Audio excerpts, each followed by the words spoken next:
For more videos right choice India ఛానల్ను ఇప్పుడే subscribe చేయండి మరియు గంట సింబల్ను ప్రెస్ చేయండి.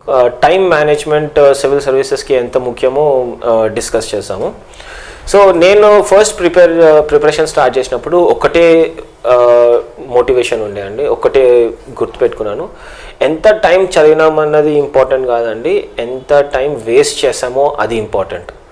ఎవ్రీడే ఒక డైరీ లెక్క మెయింటైన్ చేసుకొని చేస్తుండే. సో ఈ ప్రిపరేషన్ అప్పుడు అంతా కూడా నేను ఎంత టైం చదివానో అది క్యాలిక్యులేట్ చేసేది కాదు, కానీ ఎంత టైం వేస్ట్ చేశానో మాత్రం క్యాలిక్యులేట్ చేసి దాన్ని ఆల్మోస్ట్ జీరో తేయడానికి ప్రయత్నించాను. ఈ టైం వేస్ట్ అంటే ఏందో కొంచెం ఎలాబరేట్ చేస్తాను. సో మనం తింటాం పంటాం అవన్నీ మామూలే, అవి కొంచెం టైం ఇవ్వాల్సిందే. సో మార్నింగ్ ఒకవేళ 8 o'clock లేసామనుకోండి, బ్రేక్ఫాస్ట్ కోసం ఒక 1.5 hours దాన్ని కేటాయించిన తర్వాత మళ్ళీ లంచ్కి ఒక 1.5 to 2 hours కేటాయించి లంచ్ తర్వాత కొంచెం రెస్ట్ తీసుకొనేసి మళ్ళీ ప్రిపరేషన్ స్టార్ట్ చేస్తాము. సో ఇంకా డిన్నర్ టైం, దాని తర్వాత మళ్ళీ పనుకోవడానికి మినిమం 7 to 8 hours మినిమం కావాలి. ప్లస్ లంచ్ టైం అప్పుడు ఒక 1/2 hour or 1 hour power nap చేసుకుంటే 8 hours మినిమం రెస్ట్ కావాలి. సో ఈ 8 hours వేస్ట్ అని అనుకోవద్దు. ఇంకోటి మన లంచ్ కానీ అవన్నీ లంచ్ డిన్నర్ దానికి టైం కూడా వేస్ట్ కాదు. ఇది కాకుండా ఏమవుతుందంటే ప్రిపరేషన్ అప్పుడు మనం చాలా ఫోకస్డ్గా చేస్తుంటాం కాబట్టి అప్పుడప్పుడు రెస్ట్లెస్నెస్ అనేది స్టార్ట్ అవుతుంది. ప్లస్ ఎంత చదివినా కూడా బుర్రకు ఎక్కకుండా ఉంటుంది. అట్లాంటి టైంలో మామూలుగా ఏం చేస్తారంటే రిలాక్స్ అవుదామని చెప్పేసి బయటికి వెళ్ళి ఫ్రెండ్స్తో ఊరికే చిట్ చాటింగ్ చేయడం కానీ, రిలాక్సింగ్గా మూవీస్ చూడడం కానీ, యూట్యూబ్ చూడడం కానీ, అది నేను ఎక్కువ చేసేది కాదు. ఎప్పుడైనా ఈ రెస్ట్లెస్నెస్ ఇంకేం చదువుతున్నా బుర్రకు ఎక్కట్లేదు అన్న తరుణంలో జస్ట్ సింపుల్గా ఏదో ఒక టెస్ట్ తీసుకొని టెస్ట్ రాసేది. కొత్తగా చదివేది ఏమి ఉండదు కాబట్టి జస్ట్ నేను చదివింది అప్లికేషన్గా ఆబ్జెక్టివ్ టైప్ది సాల్వ్ చేస్తూ అట్లా చేశాను. ఇంకోటి ఏంటంటే ఇంత ఫోకస్డ్ స్టడీ చేసేటప్పుడు అప్పుడప్పుడు బ్రెయిన్ చాలా కంట్రోల్ తప్పిపోయి హీట్ ఎక్కిపోయి చాలా ప్రాబ్లమ్స్ అవ్వచ్చు. అట్లా అవ్వకుండా నేను every day minimum 1 hour relaxation అంటే మార్నింగ్ వాక్ కానీ, జాగ్ కానీ, యోగా కానీ ప్రాక్టీస్ చేయడం చేసేది. దీనివల్ల ఏమవుతుందంటే బ్రెయిన్ ఎప్పుడు ఫ్రెష్గా ఉంటుండే, ప్లస్ రిలాక్స్డ్గా ఉంటుండే, ప్లస్ మోర్ ఇంపార్టెంట్లీ ఈ ఎమోషనల్ స్టెబిలిటీ అంటూ వచ్చేది. ఇట్లాంటి ఎక్స్ట్రీమ్ ఐడియాస్ కానీ, యాంగ్జైటీ కానీ, ప్యానిక్నెస్ కానీ అట్లాంటి ఎమోషన్స్ ఎక్కువ ఎంకరేజ్ చేసేది కాదు నా బ్రెయిన్. సో అట్లా ట్రైన్ చేసుకోవాల్సి వచ్చింది. అది నా major takeaway in this whole preparation. మనము టైం మేనేజ్మెంట్ ఎంత చేస్తామో మన ఫిజికల్ హెల్త్కి, మన మెంటల్ హెల్త్కి కూడా ఈక్వల్ అమౌంట్ ఆఫ్ ఇంపార్టెన్స్ ఇవ్వాలి. మ్యాక్సిమం ఏం చేస్తుంటారంటే సివిల్ సర్వీసెస్ ప్రిపేర్ అయ్యే వాళ్ళు జస్ట్ బుక్స్ చదవడము, రైటింగ్ ప్రాక్టీస్ చేస్తుంటారు. Complete neglect physical activity plus mental strength మీద అస్సలు ఫోకస్ చేయరు. సో నేను మాత్రం అది అర్థమైంది. అంటే చాలామంది టాపర్స్ వీడియోస్ కానీ అవన్నీ చూస్తున్నప్పుడు వాళ్ళు చెప్పారు, సో ఫిజికల్గా మనం స్ట్రాంగ్గా ఉండాలి. ఎందుకంటే జస్ట్ ఇమాజిన్ మనం 1 year ఎగ్జామినేషన్ కోసం చదివి ఎగ్జామ్ ముందర ఏ ఫీవర్ కోల్డ్ వచ్చినా కూడా మన మీద చాలా ఎఫెక్ట్ అవుతుంది. కోల్డ్ అంత పెద్ద డిసీజ్ ఏం కాదు, కాకపోతే మనం రాసేటప్పుడు కళ్ళలో నీళ్ళు రావడం, నోస్ లీక్ అవ్వడం మెయిన్స్ అవ్వదు అసలు. సో అట్లా ఇంపాక్ట్ అయింది అనుకోని మనం చదివిందంతా వృధా. సో అందుకనే మన ఫిజికల్ హెల్త్ మీద ఫోకస్ చేయాలి, మెంటల్ హెల్త్ మీద ఫోకస్ చేయాలి. అండ్ ఆ టైం ఏదైతే మీరు దీని మీద స్పెండ్ చేస్తున్నారో అది కూడా టైం వేస్ట్ కాదు. సో ఏది టైం వేస్ట్ అంటే మనం సోషల్ మీడియాలో ఫ్రెండ్స్తో చాట్ చేయడం కానీ, కాలేజ్ ఫ్రెండ్స్ ఉంటారు who are not belonging to civil services, వాళ్ళతో మాట్లాడేటప్పుడు కంప్లీట్ ఆఫ్ ట్రాక్ వెళ్తాము. సో వాళ్ళతో కూడా పెద్ద మాట్లాడేటప్పుడు అది కూడా టైం వేస్టే అని చెప్పాలి. మన పియర్ గ్రూప్ ఎవరైతే ఫ్రెండ్స్ ఉంటారో వాళ్ళు కూడా మన లెక్కనే యూపీఎస్సీ ఫోకస్డ్ ఉంటే వాళ్ళతో మాట్లాడేటప్పుడు ఏదైనా కరెంట్ అఫైర్స్ గురించి డిస్కషన్ చేయడం అది మనకి హెల్ప్ఫుల్ అవుతుంది ఒక రకంగా. అందుకని అదే పనిగా డిస్కస్ చేస్తూ పాలిటిక్స్లోకి వెళ్ళే రాజకీయ నాయకులు కూడా కాదు, మనము బ్యూరోక్రాట్స్ అవ్వాలనుకుంటున్నాము. సో ఆ పర్స్పెక్టివ్లోనే మన డిస్కషన్స్ కూడా జరుగుతూ ఉండాలి. సో అలా మనం టైం మేనేజ్మెంట్ చేయాలి. సో కంక్లూజన్లో సింపుల్గా చెప్పాలి అంటే టైం వేస్ట్ జీరో అవ్వాలి. ఎంత టైం లెక్క పెడుతున్నామో, ఎంత టైం చదువుతున్నామో లెక్క పెట్టద్దు. సెకండ్లీ, ఈ టైం మేనేజ్మెంట్లో not just for studies but physical health, mental health కూడా చూసుకుంటూ వెళ్ళాలి. లేదంటే చాలా ఇబ్బంది పడతాము.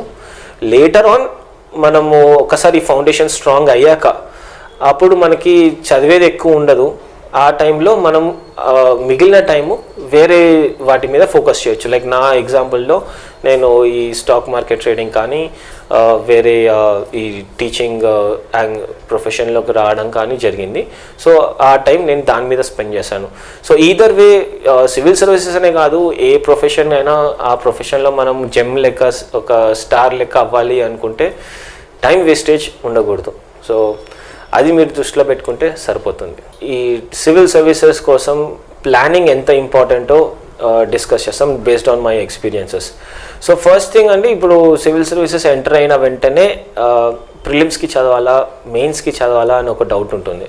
సో నా ఎక్స్పీరియన్స్ ప్రకారంగా ఒకవేళ మనం మెయిన్స్ సిలబస్ చూసామంటే ప్రిలిమ్స్ సిలబస్ కన్నా మెయిన్స్ సిలబస్ చాలా ఎక్కువ ఉంటుంది. అదిగాక సేమ్ పాలిటీ సబ్జెక్టు ప్రిలిమ్స్లో ఉన్నా మెయిన్స్లో ఉన్నా కూడా మెయిన్స్లో కొంచెం డెప్త్ ఎక్కువ ఉంటుంది ప్రిలిమ్స్ కన్నా. సో ఆ ఉద్దేశంతో నేను ఏం చేసేదంటే మెయిన్స్ కోసం ఎక్కువ ఫోకస్డ్గా చదివాను, ప్రిలిమ్స్కి ఆటోమేటిక్గా కవర్ అయిపోయింది. సో నా సజెషన్ కూడా అదే, ఫస్ట్ టైమర్స్ ఎవరైతే ప్రిపరేషన్ స్టార్ట్ చేశారో వాళ్ళు మెయిన్స్ కోసం చదవండి, ప్రిలిమ్స్ ఆటోమేటిక్గా కవర్ అవుతుంది. సో ఇది క్లారిటీ వచ్చిన తర్వాత మనము మన లాంగ్ టర్మ్ ప్లానింగ్ ఎట్లుంటుంది, షార్ట్ టర్మ్ ప్లానింగ్ ఎట్లుంటుంది, డైలీ ప్లానింగ్ ఎట్లుంటుంది, ఈ 3 ప్లాన్స్ అన్నది మనం గ్యారంటీగా వేసుకోవాలి. అంటే మెయిన్స్కి ప్రిపేర్ అవుతున్నాము, సో దానికి ఫస్ట్ అయితే నాలెడ్జ్ బేస్ బిల్డ్ చేసుకోవాలి. సెకండ్ వచ్చేసి మనం రైటింగ్ స్కిల్స్ బిల్డ్ చేసుకోవాలి. సో ఈ 2 బిల్డ్ చేసుకోవడానికి ఏ నెలలో ఎంత చేస్తారు, ఏ సబ్జెక్ట్ ఎంత చేస్తారు అన్నది ప్రాపర్గా ఒక టైం టేబుల్ వేసుకోవడం చాలా ఇంపార్టెంట్. సో మనకి జాగ్రఫీ ఉంది, హిస్టరీ ఉంది, సొసైటీ ఉంది, పేపర్ 2 వచ్చేసరికి పాలిటీ, గవర్నెన్స్, ఇంటర్నేషనల్ రిలేషన్స్ ఉన్నాయి, పేపర్ 3లో economy, ecology, disaster management, security issues ఉన్నాయి, 4th పేపర్లో ఎథిక్స్ ఉంది, అండ్ ఫైనలీ మన ఆప్షనల్ సబ్జెక్ట్ మీరు ఏ ఆప్షనల్ చూస్ చేసుకున్నారో ఆప్షనల్ ఉంటుంది. సో ఇన్ని సబ్జెక్ట్స్ ఉన్నాయి అండ్ ప్రతి సబ్జెక్ట్కి మనం మినిమం 2 to 3 బుక్స్ చదవాల్సి వస్తుంది. చదివిందే కాకుండా దానికంటూ మనకు ఒక నోట్స్ తయారు చేసుకోవాలి, ఆ నోట్స్ చేసుకుంది కూడా మెమరైజ్ చేయడం స్టార్ట్ చేయాలి. ఇవన్నీ కాకుండా మనం మెయిన్స్కి సంబంధించిన రైటింగ్ ప్రాక్టీస్ కూడా చేయాలి. సో ఇన్ని టాస్క్స్ ఉన్నాయి మనకి లాంగ్ టర్మ్ ప్లాన్లో. సో ఫస్ట్ లాంగ్ టర్మ్ ప్లాన్లో మనం చేయాల్సింది ఏంటంటే నోట్స్ ప్రిపరేషన్. మల్టిపుల్ బుక్స్ చదవాలి, ఒక సబ్జెక్ట్ సంబంధించి మినిమం 2 or 3 బుక్స్ చదవాలి. ఆ బుక్స్లో నుంచి మనము నోట్స్ తయారు చేసుకోవాలి. అది మన ఇనిషియల్ టార్గెట్స్ ఉండాలి. ఈ ఎక్సర్సైజ్ అన్ని సబ్జెక్ట్స్కుని చేయాలి, ఎకానమీ, జాగ్రఫీ, హిస్టరీ, పాలిటీ అంటూ. సో అది ఫిక్స్డ్ టార్గెట్స్ పెట్టుకోవాలి. అంటే ఇప్పుడు జాగ్రఫీ అనుకున్నాం అనుకోండి, ఫస్ట్ మనము ఇండియన్ జాగ్రఫీ పలానా వీక్లో అయిపోగొట్టాలనుకుంటున్నాం. నెక్స్ట్ వచ్చేసి మన క్లైమటాలజీ ఉంటుంది. సో సెకండ్ వీక్లో అది అయిపోగొడుతున్నాం అనేసి మనకంటూ మన అండర్స్టాండింగ్ ఉండాలి. మన రీడింగ్ స్పీడ్ కానీ, మన గ్రాస్పింగ్ స్పీడ్ కానీ, మన నోట్ మేకింగ్ స్పీడ్ కానీ మనకంటూ మనం ఏందో తెలుసు. సో మన స్పీడ్ తగ్గట్టుగా మనం ఒక టైం టేబుల్ వేసుకోవాలి. ఆ టైం టేబుల్ వేసుకొని దాన్ని స్ట్రిక్ట్గా ఫాలో అవ్వాలి. ఒకవేళ టైం టేబుల్ ఫాలో అవ్వలేదు అనుకోండి చాలా ఇబ్బంది పడతాము అండ్ పాస్ అవ్వడం ఇంపాసిబుల్, నియర్ టు ఇంపాసిబుల్. ఎవరైతే లేజీగా ఉంటారో, ఎవరైతే ఈ టైం టేబుల్ వాళ్ళకు సొంతంగా వేసుకున్న టైం టేబుల్ ఫాలో అవ్వలేకపోతున్నారో, నెక్స్ట్ డే పోస్ట్పోనింగ్ చేయడం చాలా అలవాటు ఉంటుందో అలాంటి వాళ్ళకి సివిల్ సర్వీసెస్ రాదండి. నేను చూసాను చాలామంది ఫ్రెండ్స్, చాలామంది ర్యాంకర్స్లో కూడా వాళ్ళు single property, single characteristic which is common for all the rankers is that they are very much punctual, very much strict about sticking to the timelines. So మీకంటూ మీరు ఒక టార్గెట్ పెట్టుకున్న తర్వాత, మీరంటూ మీకు ఒక టైం లైన్ పెట్టుకున్న తర్వాత దాన్ని ఫాలో అవ్వడం చాలా ఇంపార్టెంట్.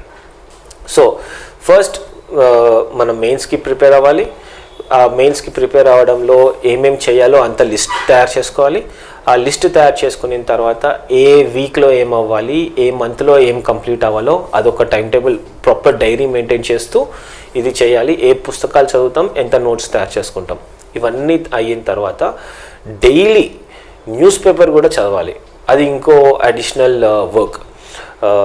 అండ్ న్యూస్ పేపర్ చదవడం చాలా ఎంజాయ్ చేస్తూ చదవడం చాలా ముఖ్యం. అంటే కొంతమంది ఉంటారు, జస్ట్ న్యూస్ పేపర్ అందరు చెప్తున్నారు సివిల్ సర్వీసెస్కి గ్యారంటీగా చదవాలి, అందుకే నేను చదువుతున్నాను అన్న ఉద్దేశంతో చదువుతుంటారు. సో అట్లాంటివి వర్కౌట్ అవ్వవు. మనం న్యూస్ పేపర్ చదివేది ఎందుకు అని అర్థం చేసుకోవాలి. సింపుల్ థింగ్ అని మన న్యూస్ పేపర్ మన నాలెడ్జ్ బేస్ని బిల్డ్ చేసుకోవడానికి, మన సొసైటీ యొక్క అవగాహన పెంచుకోవడానికి చదువుతున్నాం. అల్టిమేట్లీ మనం ఒక బ్యూరోక్రాట్ అవ్వబోతున్నాము. సో మన సొసైటీ ఎట్లా ఉంది, రియాలిటీ ఎట్లా ఉందో తెలియకుండా జస్ట్ బుక్కిష్ నాలెడ్జ్ మీద మనము బ్యూరోక్రాట్ అయ్యామనుకోండి, ఎవరికి ఉపయోగం ఉండదు. సో మన అవగాహన సొసైటీ పరంగా, ఇంటర్నేషనల్ రిలేషన్స్ పరంగా, ఎకానమీ పరంగా విస్తృతంగా ఉండాలి. సో ఆ ఉద్దేశంతోనే మనం న్యూస్ పేపర్ ఒకటి చదువుతాం. We should be a informed person. లోకంలో ఏం జరుగుతుందో తెలుస్తూ ఉండాలి. ప్లస్ అలా జరుగుతున్న టైంలో ఎట్లా హ్యాండిల్ చేయాలి, ఏదైనా ఇష్యూ వస్తే అన్న దాని మీద కూడా ఫోకస్ చేస్తూ ఉండాలి. సో ఆ ఉద్దేశంతో మనం న్యూస్ పేపర్ చదువుతున్నాం. అదే ఒక డైలీ అది చేయాల్సిందే. చేసిన తర్వాత కొంతమంది ఉంటారు ఏమంటే న్యూస్ పేపర్ చదవకుండా నేను మంత్లీ మ్యాగజైన్ చదివేస్తాను, లేదా ఇయర్ బుక్ ఒకటి వస్తుంది దాన్ని చదివేస్తాను, ఎగ్జామ్ ముందర ఒక ఇంపార్టెంట్ న్యూస్లన్నీ చెప్పేసి ఒక కంపైలేషన్ ఏదైనా దొరికిందంటే అవి చదువుకొని వెళ్తాను అనేసి. సో అలా చేస్తే పెద్ద లాభమేమి ఉండదండి. సో అసలు ఇన్ఫ్యాక్ట్ అలా వర్కౌట్ అవుతుంది అట్లాంటి స్ట్రాటజీ. ఎవ్రీడే న్యూస్ పేపర్ చదవడం మాత్రం ముఖ్యం. దాని నుంచి నోట్స్ చేసుకోకపోయినా ఇబ్బంది ఏం లేదు, ఎందుకంటే మంత్లీ మ్యాగజైన్ ఒకటి వస్తుంది కాబట్టి. కాకపోతే పేపర్ చదవడం చాలా ముఖ్యం. దాన్ని వదిలేసి వీక్లీ అన్ని వారంకి వచ్చిన న్యూస్ పేపర్ సండే రోజు చదువుతాము, అట్లాంటివి కూడా ప్లాన్ చేయదు. అసలు ఈ ప్రొక్రాస్టినేషన్, లేజినెస్, పోస్ట్పోన్మెంట్ ఇట్లాంటివి అస్సలు సివిల్ సర్వీసెస్ ప్రిపరేషన్లో భాగంగా ఉండకూడదు. Negative characteristics. అలా చేస్తే పాస్ అయ్యే ఛాన్స్ కూడా ఉండదు. So that is my suggestion. Time table మన కంక్లూషన్లో చెప్పాలి అంటే టైం టేబుల్ మన క్యాపబిలిటీస్ బేస్ మీద తయారు చేసుకోవాలి. ఒక లాంగ్ టర్మ్ టైం టేబుల్ ఉండాలి, ఒక డైలీ టైం టేబుల్ కూడా ఉండాలి. ఇంకా డైలీ టైం టేబుల్లో న్యూస్ పేపర్ మస్ట్, సబ్జెక్ట్స్ ఒక 2 సబ్జెక్ట్స్ పెట్టుకొని మార్నింగ్ సెషన్ ఒక సబ్జెక్ట్, ఈవినింగ్ సెషన్ ఒక సబ్జెక్ట్ అంటూ మనము చదవడము, దానికి తగ్గట్టుగా నోట్స్ తయారు చేసుకోవడము చేస్తూ ఉంటే సివిల్ సర్వీసెస్ తప్పకుండా వస్తుందండి. For more videos right choice India ఛానల్ను ఇప్పుడే సబ్స్క్రైబ్ చేయండి మరియు గంట సింబల్ను ప్రెస్ చేయండి.